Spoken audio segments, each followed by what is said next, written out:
नमस्कार,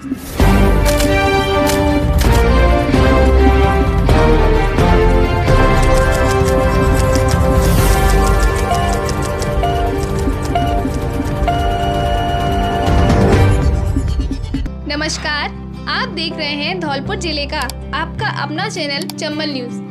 अपने गांव एवं शहर की छोटी एवं बड़ी खबरों को अपने मोबाइल स्क्रीन पर एवं स्मार्ट टीवी स्क्रीन पर अगर आप देखना चाहते हो तो आपसे निवेदन है हमारे चैनल को सब्सक्राइब करें, लाइक करें। आपका छोटा सा सहयोग हमारे मनोबल को बढ़ाएगा। धन्यवाद। अब बढ़ते हैं खबरों की ओर। जानलेवा हमले के 2 आरोपियों को आजीवन कारावास की सजा। डीजे कोर्ट धौलपुर ने सुनाई सजा। 6 आरोपियों को प्रोबेशनर पर जमानत देकर छोड़ा। धौलपुर खेत विवाद को लेकर हुए मारपीट एवं जानलेवा हमले के 5.5 साल पुराने मामले में 2 आरोपियों को कोर्ट ने आजीवन कारावास की सजा सुनाई है। इसके साथ ही मामले में संलिप्त अन्य 6 आरोपियों को प्रोबेशनर पर जमानत देकर छोड़ दिया है। जिला एवं सेशन न्यायालय धौलपुर के लोक अभियोजन शैलेंद्र मथुरिया ने बताया कि मामला जिले के कोलारी थाना क्षेत्र का है, जिसमें पुरानी छावनी निवासी राजू पुत्र महेंद्र सिंह गुर्जर ने मारपीट व जानलेवा हमले को लेकर मुकदमा दर्ज कराया था।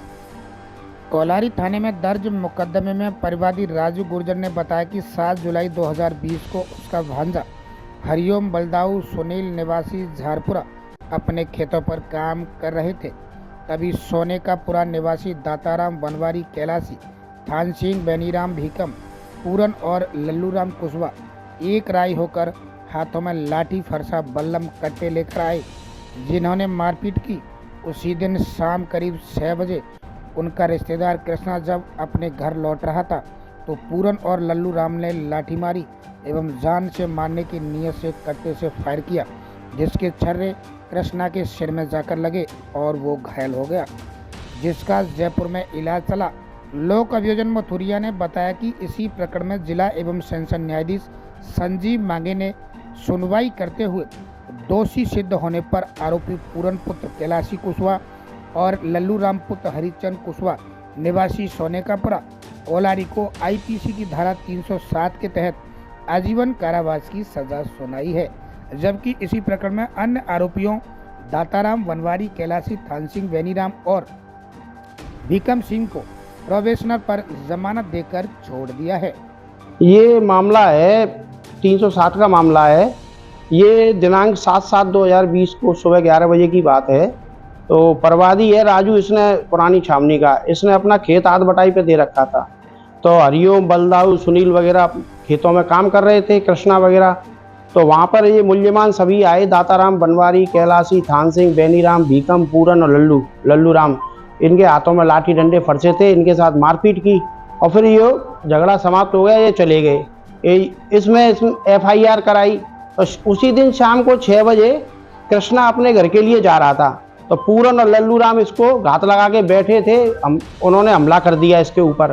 पूरन ने तो कृष्णा के लाठी मारी और लल्लूराम ने कट्टे से फायर कर गोली मारी कृष्णा के, जो उसके सिर में उसके छर्रे लगे, जिससे वह गंभीर रूप से घायल हो गया और उसका इलाज जयपुर चला था। तो उस पर ये कोलारी थाने में मुकदमा दर्ज हुआ, FIR नंबर 159/20।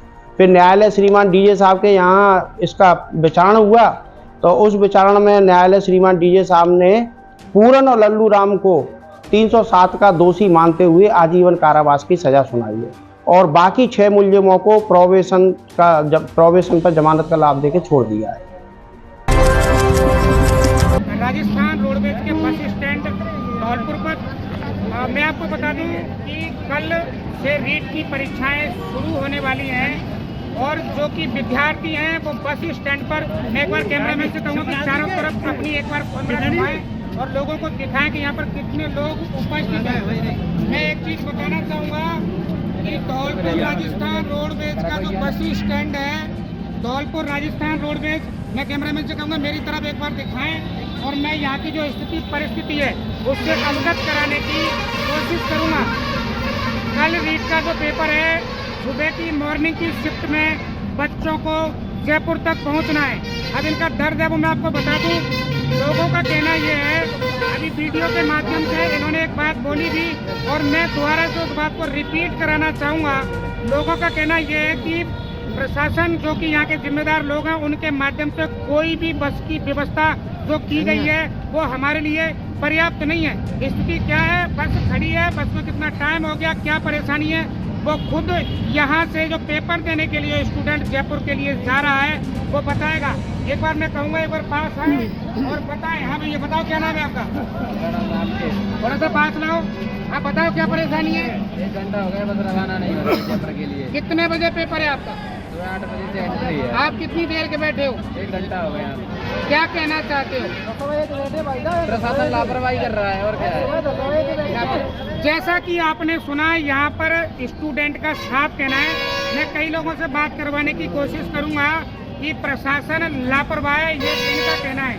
मैं भी जिम्मेदार लोगों से अपने शब्दों के माध्यम से निवेदन करना चाहूँगा, ये जो विद्यार्थी हैं जो कल में भविष्य के जो शिक्षक बनेंगे इनके लिए जो व्यवस्था है वो करने की कोशिश करें। एक बार मैं कैमरामैन से कहूँगा कोई बहन या बेटी जो कि जाने के लिए यहाँ पर खड़ी हुई है, कोई भी आदमी बोलना चाहेगा? कहाँ पेपर है आपका? बताओ क्या नाम है आपका? बताइए। उदयराज सिंह। कहाँ जा रहे हो पेपर देने? कितना समय हो गया आपको स्टैंड बाय? कब है पेपर आपका? सुबह। अब कैसे जा पाओगे? अगर यहाँ से बस आपको उपलब्ध नहीं हुई तो कैसे जा पाओगे?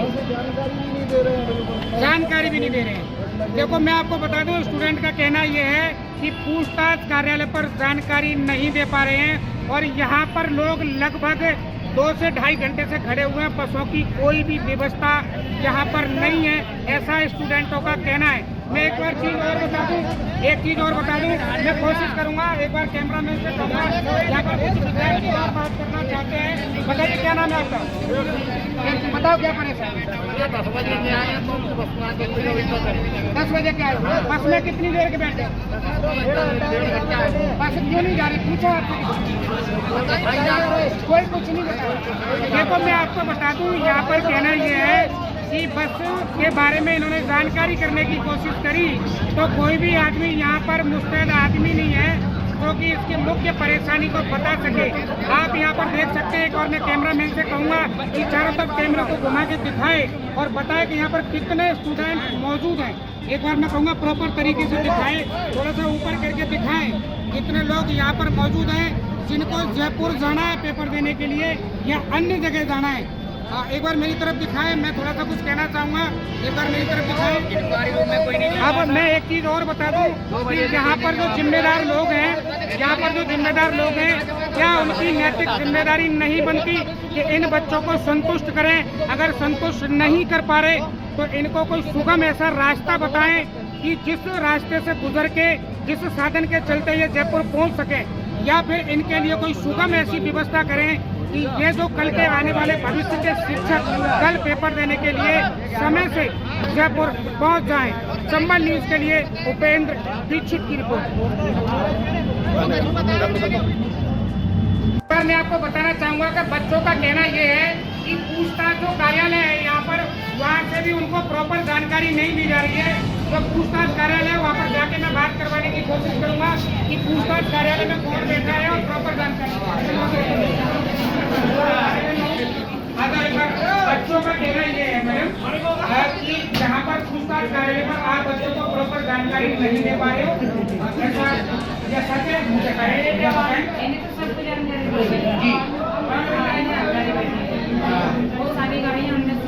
मैडम क्या मैं आपसे जान सकता हूँ कि ये जो इतने सारे बच्चे, जो सैकड़ों की संख्या में बच्चे यहाँ पर मौजूद हैं, जिनको थोड़ा सा रुको यार, थोड़ा भाई शांति रखो। ये जो बच्चे जयपुर जा रहे हैं, कोई बच्चा कहीं जा रहा है, इनके सुबह 8 बजे की शिफ्ट में जो पेपर है इनको पहुंचना है, क्या ऐसी कोई मुस्तैद जानकारी ये बच्चे यहाँ रुके या अपनी व्यवस्थाएं देखें, ऐसा तो बोल पाएंगे? ये जानकारी ये बस यहाँ पर जो खड़ी है वो लगभग 1 से 1.5 घंटे से खड़ी है। इसका नकल 6:15 बजे का। जैसा कि मैं आपको बता दूं, टाइम ऑफिस में यहाँ पर एक महिला मौजूद है, महिला जो रोडवेज कर्मचारी है, उनके माध्यम से बताया गया कि हमारे पास जो जानकारी हम प्रॉपर बच्चों को दे पा रहे हैं और जितनी जानकारी वो देने की कोशिश कर रहे हैं, बच्चों के लिए बसों की व्यवस्थाएं की जा रही हैं। उच्च अधिकारियों से बात करने के बाद में आपको आगे की रिपोर्ट बताई। हमारी अभी भी आप देखोगे 2 गाड़ियां जयपुर के लिए अभी भी लगी हुई हैं, एक अंदर से भरी जा रही है, एक बाहर अभी भी स्टैंड पे खड़ी हुई है।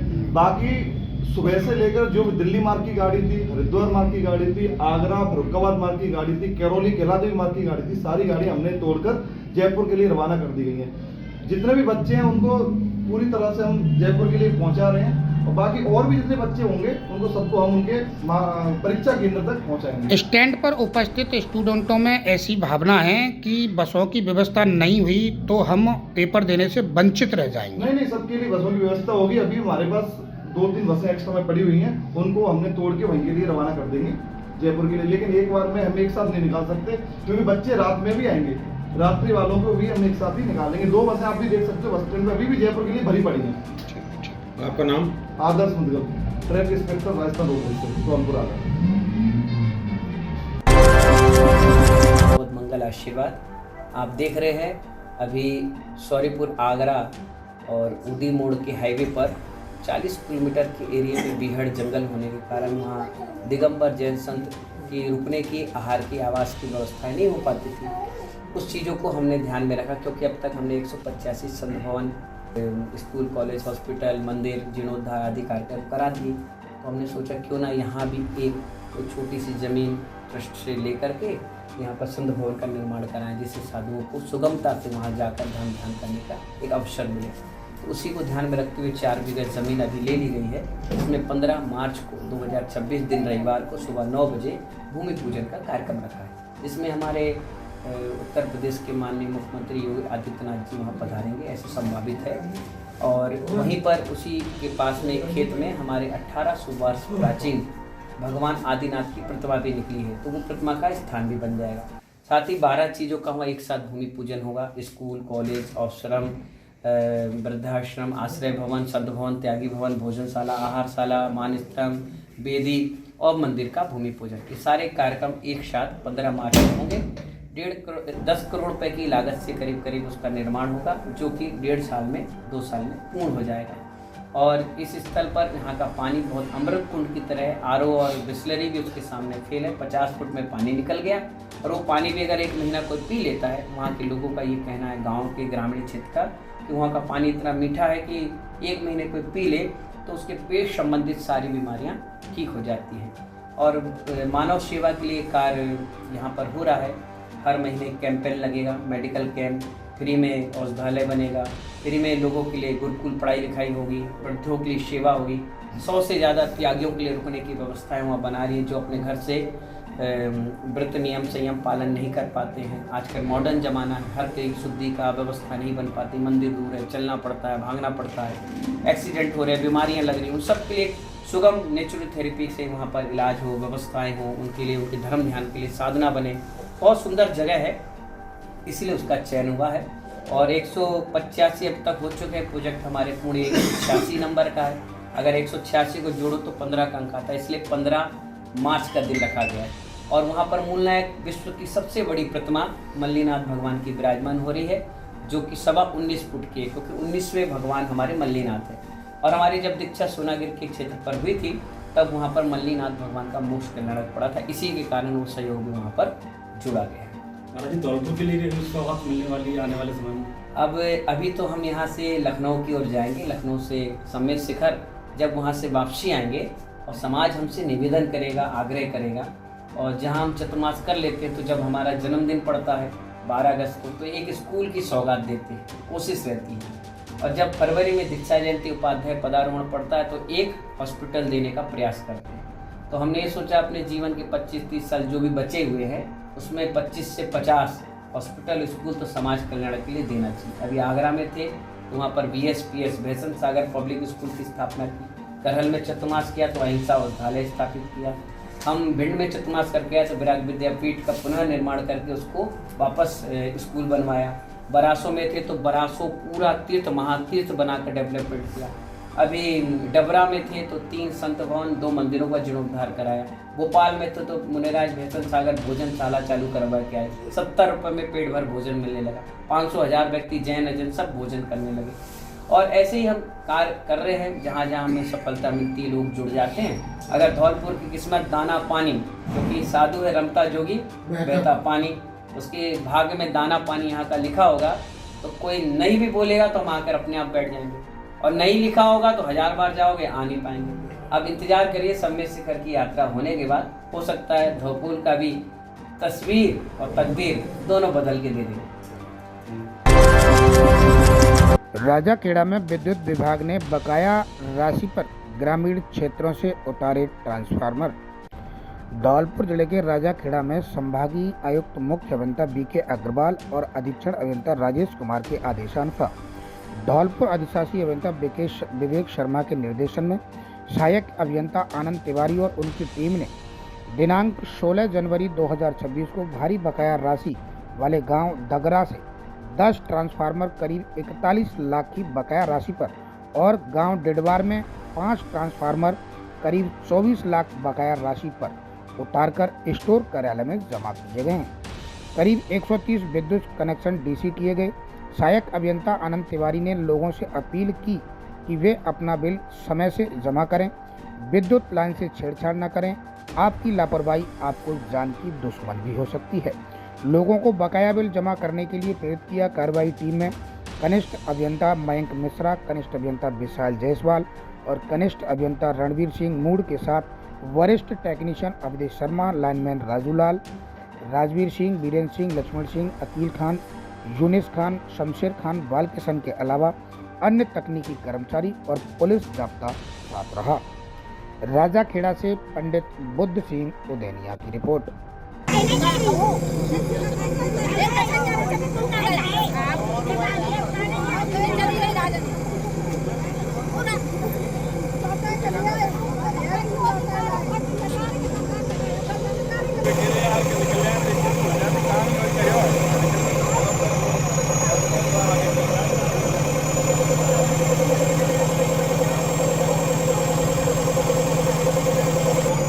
आगे आगे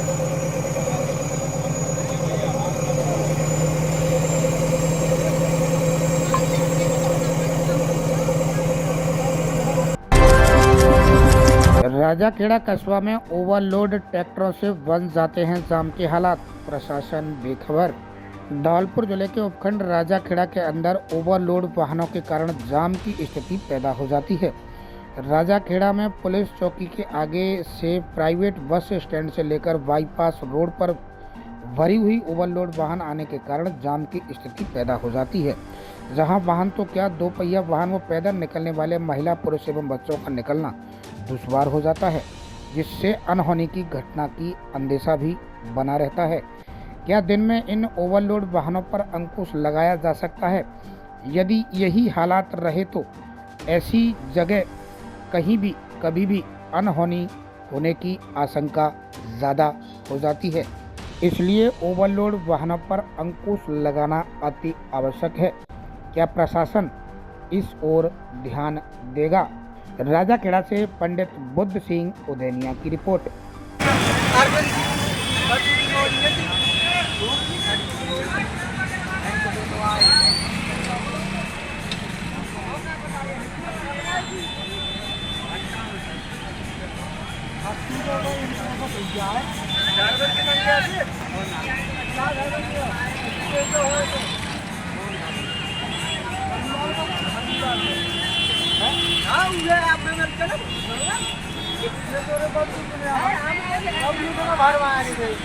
अरे